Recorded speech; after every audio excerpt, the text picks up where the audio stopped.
v Pomurskem dnevniku. Izbrali obrtnika leta. Bo Murska Sobota ostala brez povezave.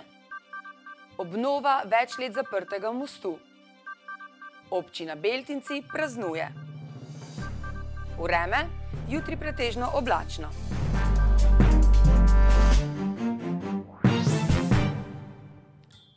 Gledalke in gledalci, lepo pozdravljeni v Pomurskem dnevniku. Območna obrtno-podjetniška zbornica Ljutomer je včeraj že 6. leto zapored podelila najvišje priznanje obrtnik leta, ki so ga na podlagi razpisa smeli predlagati vsi člani območno obrtno-podjetniške zbornice Ljutomer. Priznanje se podeli obrtniku, članu zbornice, za izjemne dosežke na področju samostojnega dela, osebnega dela in vključevanja v delo organizacije. Letos je ta laskavi naziv pripadal Matjažu Ostrcu. Območna obrtno-podjetniška zbornica Ljutomer deluje že okoli 50 let. Obrtniki in podjetniki so v vseh teh letih tvorili pomemben člen v gospodarskem razvoju vseh 4 občin. V sklopu včerajšnje prireditve pa je potekala tudi okrogla miza, na kateri so predstavili smo to davčno prestrukturiranje ali minodavčno reformo, na kateri na Obrtno-podjetniški zbornici Slovenije ostro nasprotujemo, zato ker želimo še enkrat poudariti, da tisti, kateri imajo 2500 evrov bruto dohodka in bi bili razbremenjeni dohodnine, v obrti in podjetništvu skoraj ni. Moram reči, da je žal temu tako. Tudi davki in prispevki so previsoki, da se te izplačila ljudem ne moremo izplačati.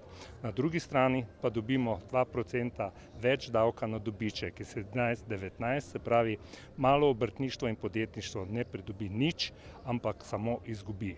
Po druge smo se pogovarjali tudi, kar je zelo aktualno, v vajeniškem sistemu ali dualnem sistemu.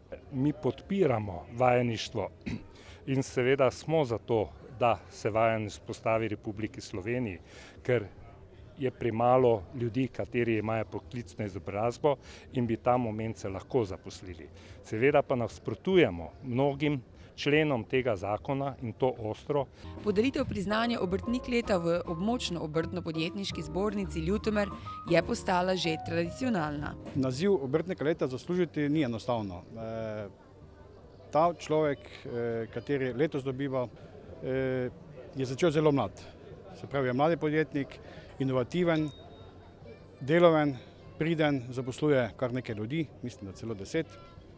In s tem dokazuje, da deluje na našem trgu in tujem trgu za zelo močno kvaliteto in odličnosti.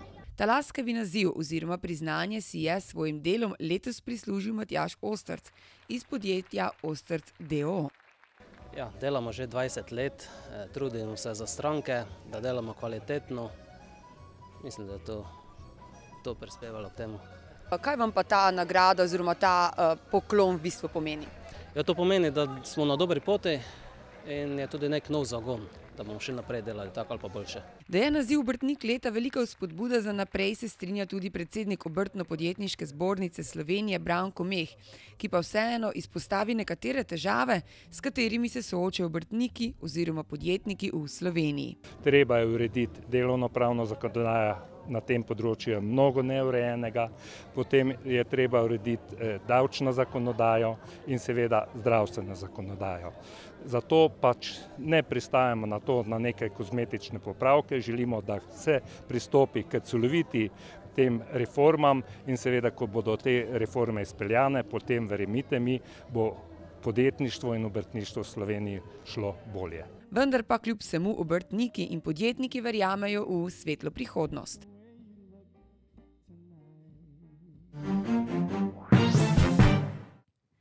Pred 2 mesecema je v Murski Soboti bila z uradno slovesnostjo, ki sta se je udeležila premier Cerar in madžarski minister za zunanje zadeve in trgovino Peter Szijjártó, odprta prenovljena železniška proga Pragersko-Hodoš. V sklopu modernizacije je bila prenovljena tudi železniška postaja v Murski Soboti, ki naj bi bila tako pripravljena za posodobitev prometa na odseku železnice ter zagotavljanju višjega standarda za potnike. A tudi tu naj ne bi šlo vse brez zapletov. Pred nekaj tedni je po prenovljeni progi zapeljal tudi Siemensov vlak Desiro, ki ga Slovenske železnice uporabljajo že več let za medkrajevni potniški promet. Pri prihodu v Mursko Soboto naj bi po pričevanju našega vira prišli do ugotovitve, da je vlak zaradi nekoliko specifične oblike preveč oddaljen od perona, zaradi česar naj bi možnost uporabe na tem odseku bila vprašljiva. Prevelika oddaljenost med vlakom in peronom namreč ne omogoča varnega vstopa in izstopa iz vlaka. Ista težava naj bi se pojavljala tudi na ostalih postajah na odseku prenovljene proge. Ali gre za napako v načrtovanju ali pri gradnji, nam vir ni znal povedati. Informacijo sicer preverjamo pri Slovenskih železnicah, a odgovorov na vprašanja, ki smo jih poslali pred 10 dnevi, še nismo prejeli. Na lokalni cesti Krog Brod na Muri se je začela obnova mostu, ki je bila načrtovana v letošnjem proračunu mestne občine Murska Sobota. Gre za prvi most znotraj visokovodnih nasipov reke Mure, ki je zaprt že nekaj let, zdaj pa bo končno obnovljen. Vrednost projekta obnove mostu znaša 68 tisoč evrov, izvedlo pa ga bo podjetje UB Projekt iz Kaplje vasi, ki je bilo izbrano preko javnega naročila. Podjetje se je zavezalo obnovo mostu dokončati v roku 45 dni, kar pomeni, da se bo možno preko obnovljenega mostu zapeljati že v prvi polovici septembra. Kot nam je povedal župan Aleksander Jevšek, je občina izdelala že več projektov in se prijavila na več razpisov, da bi preuredili območje Kroškega Broda v zanimivo turistično destinacijo. V prihodnosti želijo na tem območju postaviti mlin na Muri, obnoviti brod in se povezati z desnim bregom reke Mure, kjer bodo potem lahko predvsem kolesarji uporabljali most in brod kot turistično atrakcijo. Občina Beltinci letos praznuje 20. obletnico občinskega praznika. V času med 21. julijem in 26. avgustom bo v občini zato še posebej slovesno. Kaj vse pripravljajo, nam bo povedal župan občine Beltinci Milan Kerman. Lepo pozdravljeni. Lepo pozdravljeni tudi vi in tudi vsi gledalci, ki bodo spremljali ta program. Torej, praznovanje v občini Beltinci se je začelo že pred časom z mednarodnim folklornim festivalom, pa tudi odprtjem salona Grofice in Sončne ure. Tako je. Ko je bil otvoritev folklornega festivala mednarodnega, in sicer letos je bil 46. smo združili tudi kar 3 dogodke zraven, torej nekako smo odkrili Sončno uro in jo predali tudi svojemu namenu. Salon Grofice Marije Ziči, kjer smo skušali prikazati torej aristokratsko sobo tistega časa v Beltincih. Prav tako smo pa tudi imeli razstavo del, oziroma smo prikazali Miroslava Baše, torej Jožeta Baše Miroslava in pa Števana Kujera. Novi dogodki so že pred nami, lahko rečem, ta konec tedna, ta vikend imamo danes tamburaški večer, v soboto in nedeljo imamo dan rekreacije občine Beltinci, kolesarjenje, rolanje in tudi pešhoja in pa odprtje turistične hiše v Bratuncih, ki bo služila nekako večnamenski prostor, oziroma ta hiša bo večnamenska hiša, kjer se bodo krajani lahko družili, ne nazadnje tudi ob dolgi zimski večeri, da obudijo kakšen stari običaj, ki je bil tudi za mogoče kakšno razstavno, prodajno zadevo bomo to izkoristili, da bo tudi tu kakšna prodaja mogoče kakšnih čajev, marmelad, meda ali nekaj takšnega. Tako. In pa v bodočnosti mislimo v tej hišici tudi še napraviti zgoraj večnamenski prostor, kjer bi lahko kolesarji, ki se bodo pripeljali mogoče skozi in ki bodo iskali prenočitev, lahko nekako v stilu planinskih koč, kot so na Gorenskem, prenočili na skupnih ležiščih. Tako da tudi to je ena izmed teh pridobitev. In pa seveda kulturno-umetniško društvo Števan Kujar, ki nosi po Kujaru ime, kot sem prej povedal, prireja tudi njegov spominski dan, tako da bodo tudi recitirali s pesmijo, z besedo se ga bodo spomnili tudi v Bratuncih. No, to so pač ti dogodki, ki se bodo zdaj v bližnji prihodnosti. Potem so seveda na vrste Bujraški dnevi in pa med Bujraškimi dnevi je prav gotovo potrebno omeniti še eno odkritje spominske plošče na reki Muri med občino Beltinci in občino Veržej. je kar precej teh dogodkov. No, vzporedno s tem pa so še gledališka predstava in pa konec, bo pa potem tudi Erojika, ki bo z svojim koncertom nekako končala te, lahko bi rekli, tudi beltinsko poletje, če že ne hočemo. S tem pa še ne bo konec. Kajte, že kar konec avgusta imamo razvitje prapora v Gančanih, potem imamo odprtje Nacionalnega centra za hokej na travi.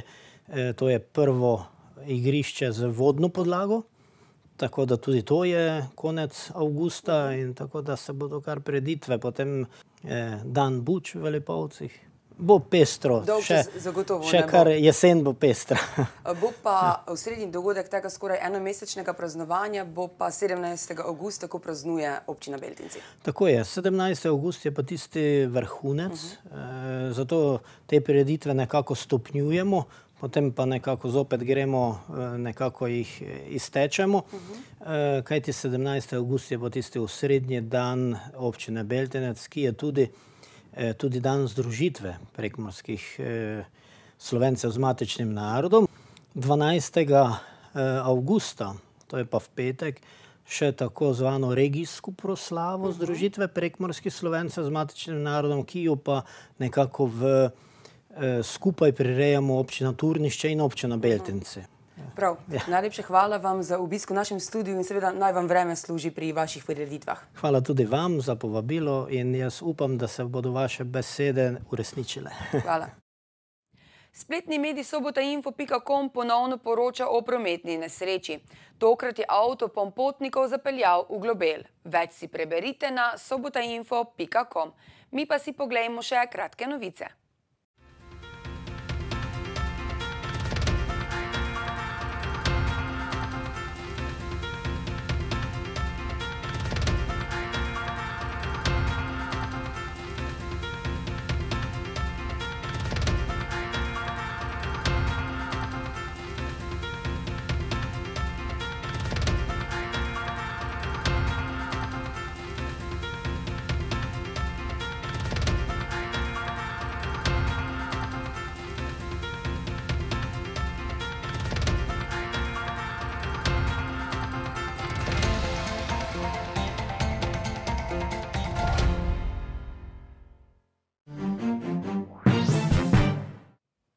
Jutri bo pretežno oblačno, zjutraj bodo padavine sicer večinoma ponehale.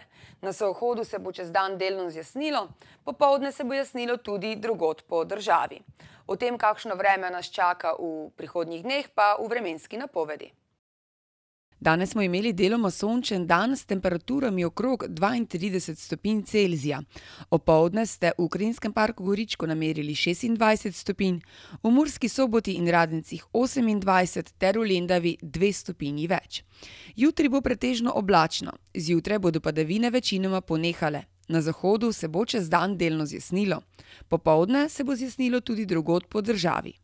Na Primorskem bo pihala zmerna burja, ponekod v notranjosti države pa severovzhodni veter.